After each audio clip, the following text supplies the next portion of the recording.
Autolite and its 96,000 dealers bring you Mr. Herbert Marshall in tonight's presentation of Suspense. Tonight, Autolite presents a spy story, the true story of that series of events known as the 39 Steps, starring Mr. Herbert Marshall.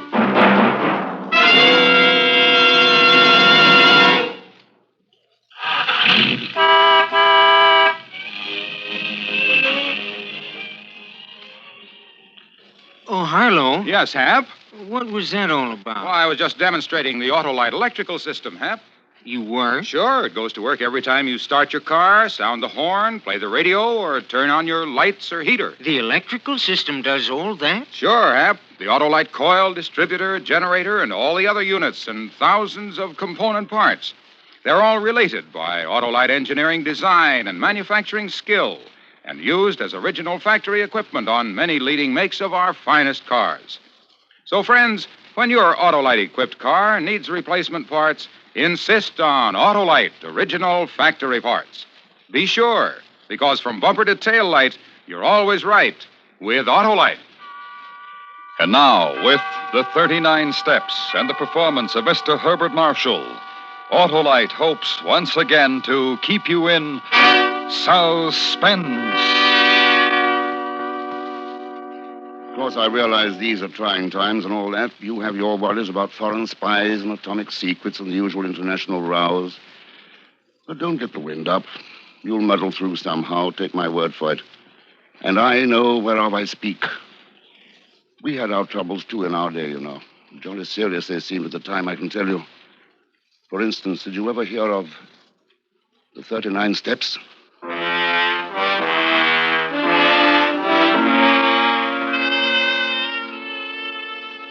It was in the spring of 1914. I'd spent the last 10 years on the African veldt in the Bulawayo country.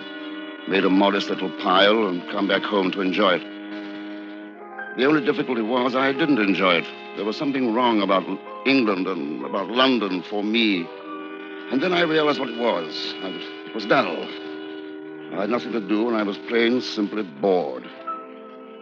That is, I was until that memorable evening when I returned to my flat near Portland Place. It was the first floor front, and I was in the hall, fitting my key in the lock, when a little man with a bowler hat stepped out of the shadows from beyond the door to the next flat back. I saw that he was frightened. He was carrying it off well enough, but he was frightened, as I had seen men frightened before. Frightened of his very life. You're Mr. Richard Hanai, aren't you? Yes, that's right. Can I speak to you a minute? What about? Inside, if you don't mind. Oh, very well, if you wish. Come in. Thanks a lot. That door locked? No, but I'll do it myself, if it's all the same to you. I know you must think I've got a lot of nerve, but there are times when a man just can't be too careful. No, I suppose there are. Well, won't you come in by the fire? Thanks. I had a hunch you were the kind of guy I could trust. Whiskey and soda? Yes, I could sure use one. I guess you're wondering who I am. American, aren't you? That's right. Scudder is the name, Frank P. Scudder. I have the apartment right over yours. I've had an eye on you ever since my troubles began. Really? Here's your drink. Good Lord, man, don't drop it. Yes, I'm a little shaky. You see, if you'd come along about 5 minutes later, I'd probably be a dead man. I say. Well, cheerio. Here's to you. Now, old chap, what's on your mind? Did you ever hear of a Greek politician named Karolides? No, I can't say that I have. Got it in for you, has he? He hasn't got it in for me. They've got it in for both of us, Karolides and me. They? Who's they? The Schwarzerstein, the Black Stone. Schwarzerstein. Black Stone. Sounds like some sort of German sporting society. Well, you're not far off at that. But it's not the kind of sport you're thinking about. Their sport, Mr. Hanai, is war. Sounds serious. It is serious. It's deadly serious. But let me start from the beginning. I guess you know that all the countries over here have their spies, including your own. One hears of that sort of thing naturally. Well, it's true. I'm with your people. The only trouble is I've gotten in a little deeper than I figured on. Sounds like interesting work. Well, it is if you can stay alive. And right now, that's my big problem. Because tomorrow morning it will be announced that this Karolides has been appointed Prime Minister of Greece. and that he's going to pay an official visit to England. He'll arrive on the 3rd. On the 4th, he'll be assassinated. I'm the only man in the world who can prevent it, and they know that. By they, you mean the German chaps? Yes, that's right. And that's why they're after me. Well, if you want my advice, I'd say there's nothing to it. Simply go to the authorities. No good, no good. They'd find out about it, and then they'd just change their plans. You know your business, I suppose. Still, I hardly see how the murder of an obscure Balkan politician can very well involve anyone in war. That will only be the incident. There's something else, something I can't tell you about yet. I'm not even sure about it myself. But believe me, Mr. Hanai, unless I am alive until the 5th, your country will be at war. This is all pretty hard for you to swallow, isn't it? Well, you must admit it's rather a tall tale. Well, let me show you something. Come over here by the window for a minute. Now, pull the blinds. Very carefully. Tell me what you see. A couple of chaps loafing in a doorway. Doesn't it strike you as pretty late for people to be loafing in doorways? Waiting for someone, I suppose. That's right. They're waiting for me. Oh, I see. I'll even describe them to you. One is short, heavy-set, dark. The other is tall, young, blonde. Am I right? Yes, by Jove, you are. They are the Black Stone, Mr. Hanai. And there's another one who isn't even with them. The head man. He's older than either of these two. Chubby, thick glasses like a professor. One of his eyes looks milky, like he was getting a cataract, and he's completely bald. If you ever run across him, Mr. Hanai, watch out. I don't intend to run across him. Can I stay here in your place for a few days? Lie low until I can get my plans figured out again? Just a few days, that's all I ask. Well, I can't very well turn you out in the street at this time of night after what you've told me, can I? Come along, I have an extra room, fortunately. Nothing posh, but comfortable enough. Thank you, thank you. There you are. Suit you?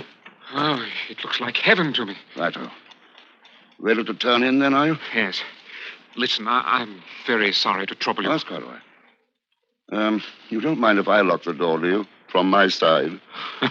You still think maybe I'm crazy, huh?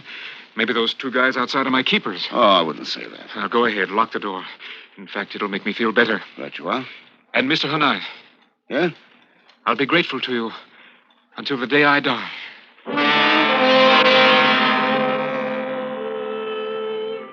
It was a queer sort of yarn. I didn't quite know what to make of it. As a matter of fact, I was more than half inclined to think the poor fellow was a bit balmy. But I wasn't so sure after I'd got my London Times at the front door next morning and had a look at the foreign page.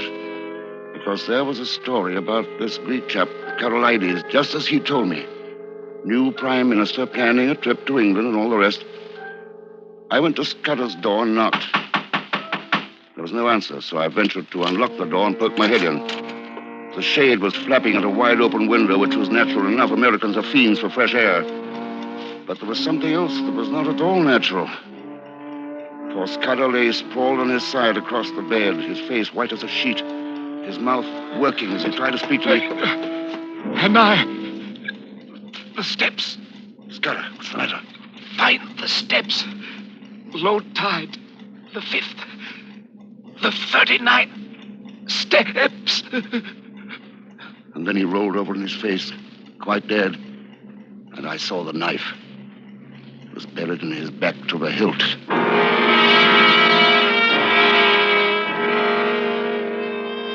When I got myself in hand, I began to think. It wasn't very pleasant thinking. Here I had hold of some sort of information that a man had just been killed for. And if I went to the police, the odds were good they'd hang me for his murder. Got to make a run for it, I thought, until I can think things through. Head for open country. Scotland would be best. And then I thought of something else. I crossed the room and looked carefully out of the window to the street below.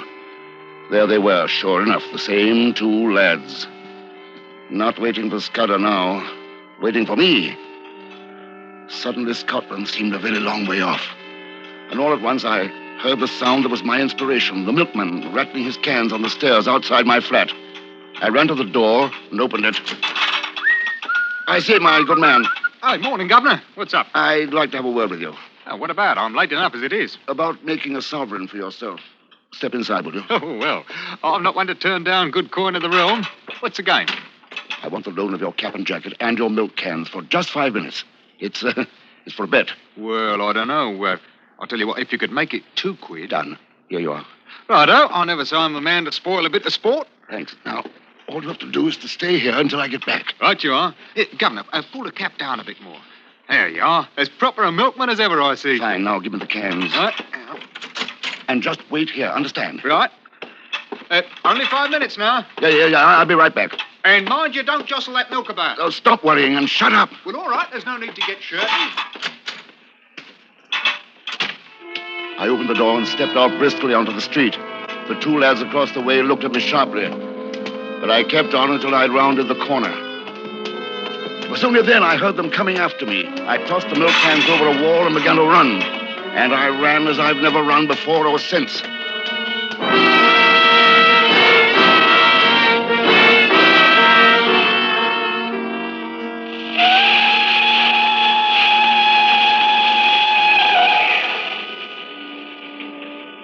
I had caught the Northern Express from St. Pancras Station by a matter of inches. And for the moment I felt safe. I had a third-class compartment to myself, except for an old codger who dozed most of the time. And during a restless, sleepless night, I tried to get my thoughts together and hit upon some plan of action.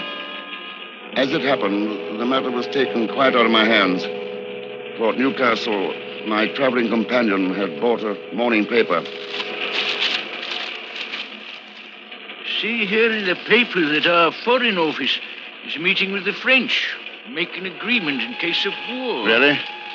Mapping out a plan of mutual defense, disposition of our fleet, all that sort of thing.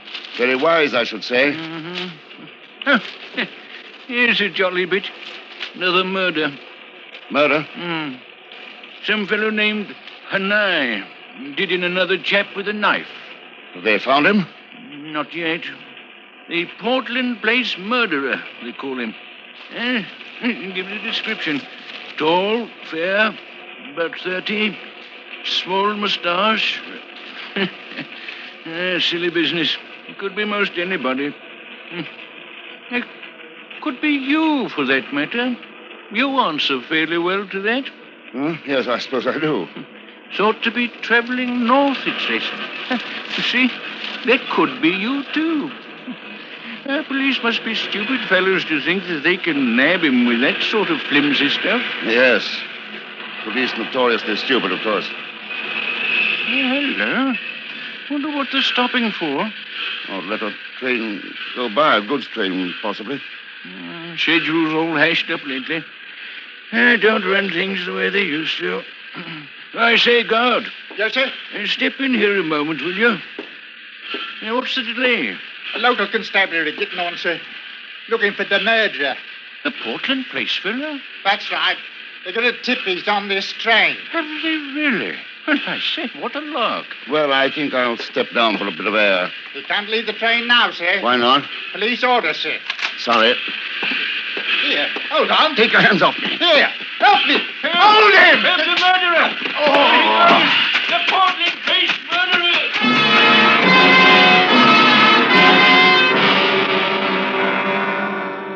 When I topped the rise of the moor, I saw they had men fanning out in every direction. And would soon have me hopelessly surrounded. There was only one chance. A country house a few hundred yards away.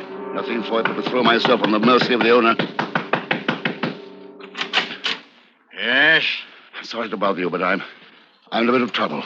Could I come in? Well, I'm just leaving, going out for a walk. Are those police after you? Yes, I was on the London train. They stopped it down there. I'm suspected of something I can assure you I didn't do. London train. Come in quickly. Thank you. They're coming up to the door. Just nip into this wardrobe closet until they're gone. Oh, thank you. Thank you very much. I'll just close the door after you. You'll be all right there for a bit. Sorry to intrude, Professor, but we're looking for a fugitive from justice. You haven't seen any strange men about, have you? Oh, I can't say that I have. Don't like to be alarming, sir, but the man's a murderer and he's dangerous. Sure you'll find no murderers here. You're welcome to search the ground. Very good, sir. All right. You may come out now. Oh, thank you. I must say you did that beautifully, and I can't tell you how grateful I am. And I'm grateful to you, Mr. Hanai. You know who I am? Indeed, I do. And I would have turned you away if you hadn't been so persistent. Astute of me not to guess immediately, but in my wildest dreams, I wouldn't have hoped to catch you on my own doorstep. Catch me? Who are you? You don't know? I suppose that's because in your wildest nightmares, you wouldn't dream of walking right into my house. Or maybe it's this hat I'm wearing and the light's not too bright. One moment. There now, Mr. Hanai. Can you guess? I'd never seen him before, but Scudder had described him to a T. The head man of the Black Stone, chubby, thick glasses like a professor, completely bald. One of his eyes, milky. And I remembered Scudder saying, if you run across him, Mr. Hanai, watch out. Well, here I'd run across him sure enough. And while I was gathering my wits, I sensed something. There was someone behind me. I moved, but not in time. Something came down with a sickening crash on the back of my head, and I felt myself falling through black and bottomless infinity.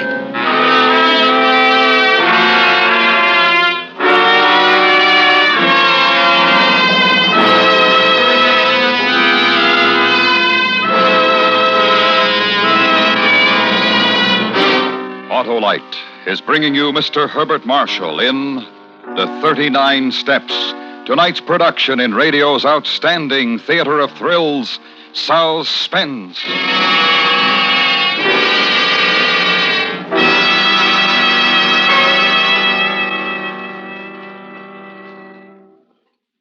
Well, Hap, how's the team? Oh, you mean our basketball team, Harlow? No. I mean the Autolite team in your Autolite-equipped car. That team of Autolite electrical system units, including the coil, distributor, generator, starting motor, and all their thousands of component parts.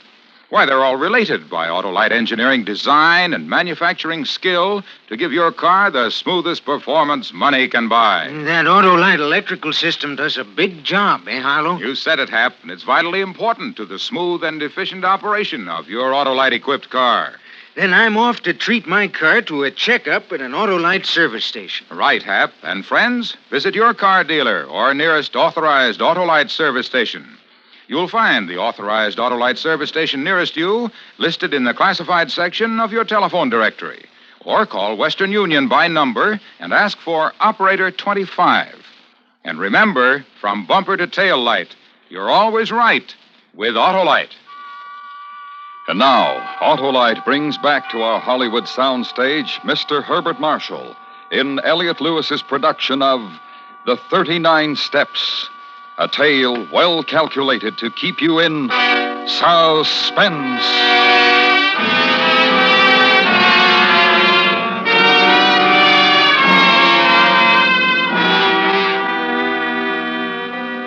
I came to my senses with a raging headache and found that I was locked in a sort of storage room with a heavy bolted door and barred windows. Climbing to the window, I saw that it was nearly dusk and that there was a powerful touring car sitting in the drive. I surmised that they were only waiting for dark to dispose of it permanently. But while I was taking mournful stock of my seemingly hopeless surroundings, I heard something that made my heart leap. Someone at the door.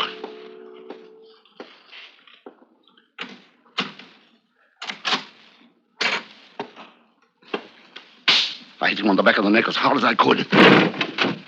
Seconds later, I was at the wheel of the touring car and speeding out into open country. I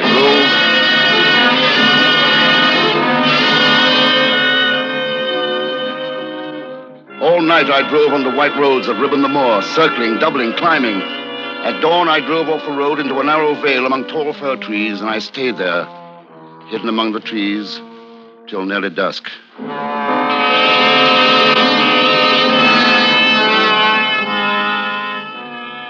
I drove all the next night until I reached a fishing village called Ruff. There I came to a kind of pass where the chimney of a solitary house sent up a plume of smoke. In the distance, the sea. The road swung over a bridge, and leaning on the parapet was a young man. I drew up beside him. Good evening. Is that place an inn? At your service, sir. I'm the landlord. You are the young to be an innkeeper? Well, it wasn't my choice of a profession. You see, I wanted to write books. Well, an innkeeper should make a good storyteller. Aye, maybe in the old days when you had pilgrims and ballad singers and highwaymen. But there's even more adventure out on these roads today, if you have eyes to see it. Maybe you're rubbing shoulders with it right now. You think so? Put me up for the night. Give me a hot supper, and I'll tell you a true tale. And a month from now, you can make it into a novel.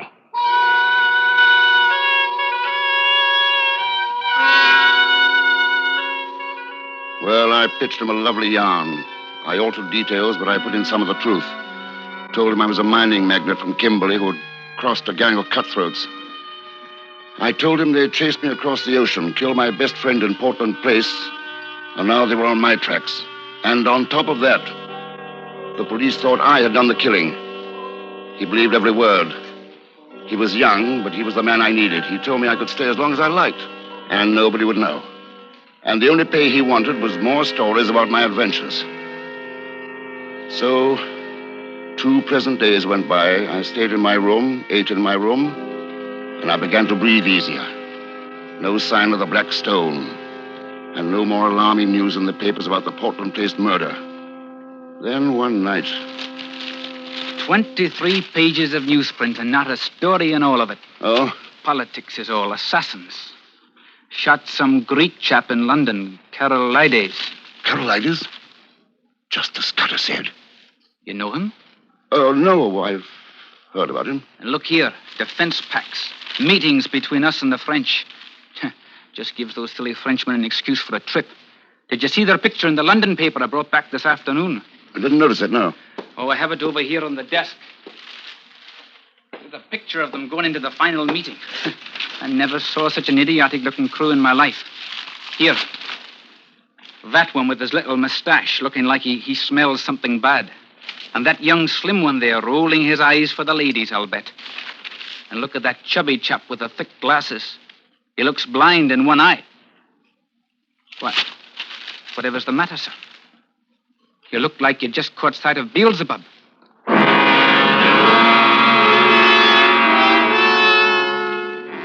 I had.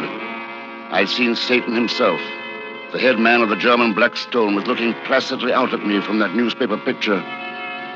He'd been there with the French delegation. He'd attended those secret meetings. And now the plans for the defense of England and France, for the disposition of the British fleet, were in his hands, on their way to Germany. That was what Scudder hadn't been able to tell me.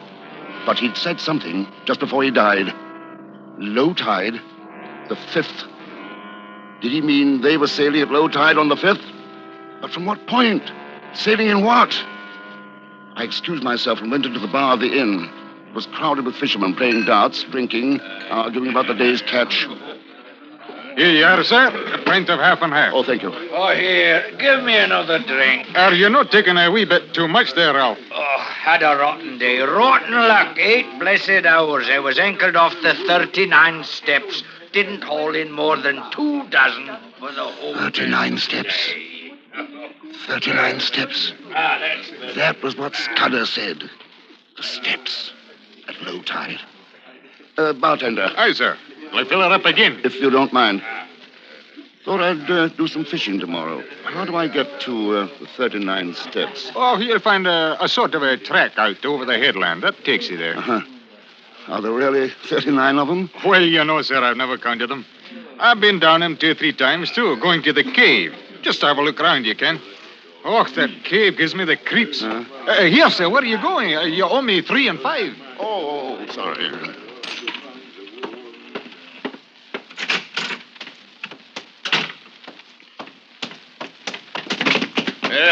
What's your big hurry, my boy? Sorry, officer.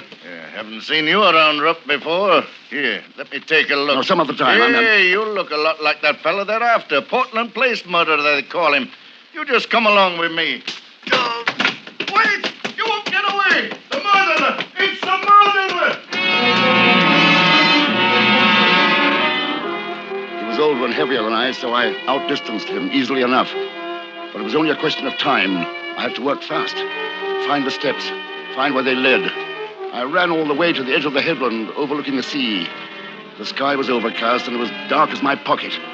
I stumbled along, barking my shins on rock and scratching my face and hands in the gorse. Then I found them. Narrow steps carved in the face of the cliff, leading down. I felt my way along the rock wall, going down step by step. They led into the cliff itself. I counted them as I went.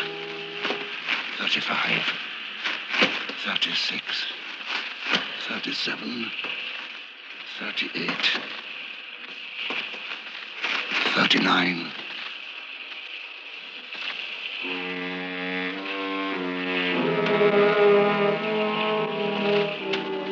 The steps ended on what seemed to be a wide shelf of rock. I strained my eyes in the blackness of the cave and gradually made out the dull sheen of water. Below me was an underground lake that seemed to rise and fall with the movement of the sea. I was too intent on seeing if there was a boat of any kind in that strange underground harbor, so I didn't hear footsteps behind me until I was pinned in the beam of a torchlight. Mr. Hanai. Who? What have you found? I heard the excitement. They're looking for you. I brought you a gun. Tell me, can boats sail into this lake? Boats? Aye, a rowboat, maybe. The water's deep, but there's no headroom. It's nearly low tide now, isn't it? Almost to the minute. Submarine. A submarine doesn't need headroom. Give me your light. Now, look. Isn't that an underground stream coming in from the left? What's that? Something coming down the stream. A dory. 3 men in it. There they are. Spies, give it the gun. Now run and get help. Quickly. Right you are, sir. Who's there? Who is that? I have a gun this time, Professor. Mr. Hanai, quickly, row, keep rowing. Surrender, Professor, or I shoot.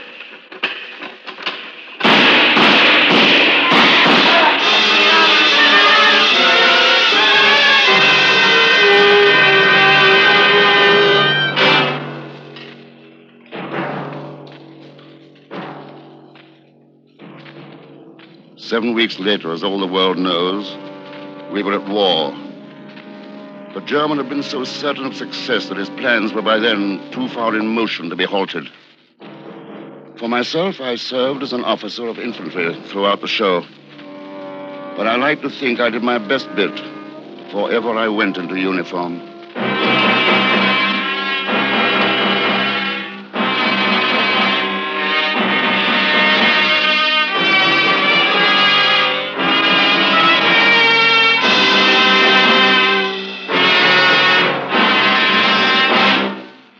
Suspense.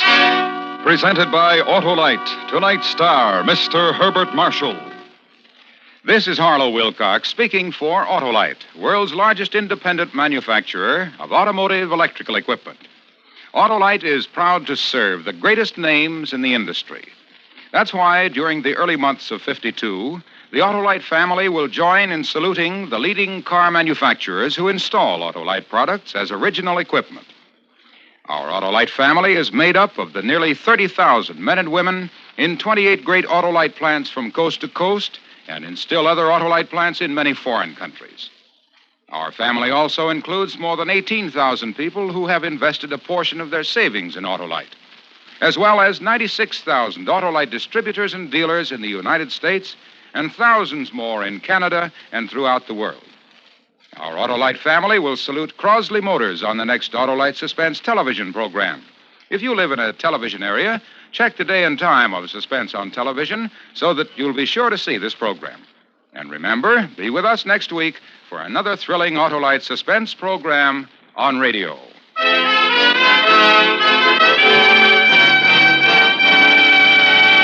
Next week on Suspense, our star will be Mr. Joseph Cotton in a story about 3 people adrift in mid-Atlantic, each wanting the other dead. A tale we call A Watery Grave. In weeks to come, we shall also present Frank Lovejoy and Robert Young, all on Suspense. Suspense is produced and directed by Elliot Lewis, with music composed by Lucian Morowick and conducted by Lud Gluskin. The 39 Steps was adapted for Suspense by Sylvia Richards from the book by John Buchan. Featured in the cast were Tudor Owen, Joseph Kearns, Ben Wright, William John Stone, Charles Davis, Byron Kane, and Raymond Lawrence. Herbert Marshall may be heard each week in his own radio program, The Man Called X. This is the CBS Radio Network.